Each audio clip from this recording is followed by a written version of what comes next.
So the other day I made a video about why the iPhone 11 was kind of weird in 2024, and I'm still sticking by that. I think the iPhone 11 is kind of a weird iPhone right now, but there are a lot of reasons why I think the iPhone 11 was possibly the best iPhone Apple ever made, and clearly it's not that great anymore, but it was really good, and it was probably one of the more impactful iPhones Apple made. Now, I want to start off with one of my favorite things Apple did with the iPhone 11. They went ahead and basically decreased the price tag going from its predecessor to the next generation of iPhone. Apple very rarely, did this. I don't even remember the last time they did this before this particular phone, but that's exactly what ended up happening here. Apple basically gave us a cheaper iPhone that was significantly better in almost every single area on this particular device, which was amazing. That in and of itself was a very cool thing that was going on today. And when I look back at this particular device, it is by far one of my most favorite things going on for this particular, iPhone, was the fact that it was cheaper. I think the iPhone XR was like $749 or something,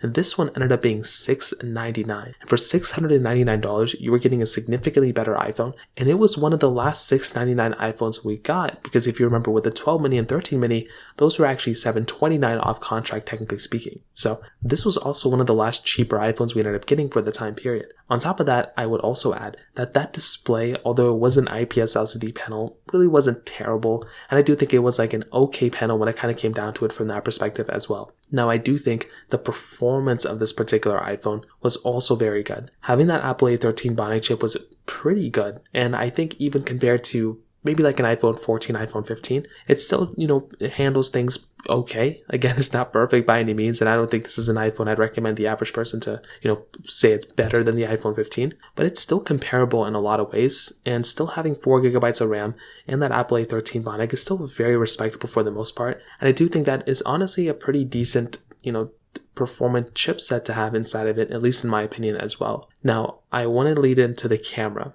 because this was also a very big difference. And it's very funny because ever since then, we basically haven't gotten, a improvement, I would say, or a difference hardware-wise from the camera from the iPhone 11 all the way up even until the iPhone 15s. Since the iPhone 11, most iPhones were only giving you 0.5x zoom and 5x zoom. The base model iPhones without telephoto lenses, clearly the Pros were giving you better cameras, but that was something else that was going on here as well, that you were actually getting a better camera overall on the iPhone 11 than the XR at a cheaper price tag, and the skeleton of the iPhone 11, like the camera layout and everything, was still almost the same exact thing until the iPhone 15s when they added 10x zoom. So in my opinion, I think the iPhone 11, if it wasn't the best iPhone Apple's ever made, I think it was definitely one of the best ones Apple's ever made, and it's definitely one of my favorite ones for sure, at least in the history when I look back at these iPhones. If you have any other thoughts or questions, let me know in the comment section below. Hit the like button, that would mean so much, but definitely hit that subscribe button.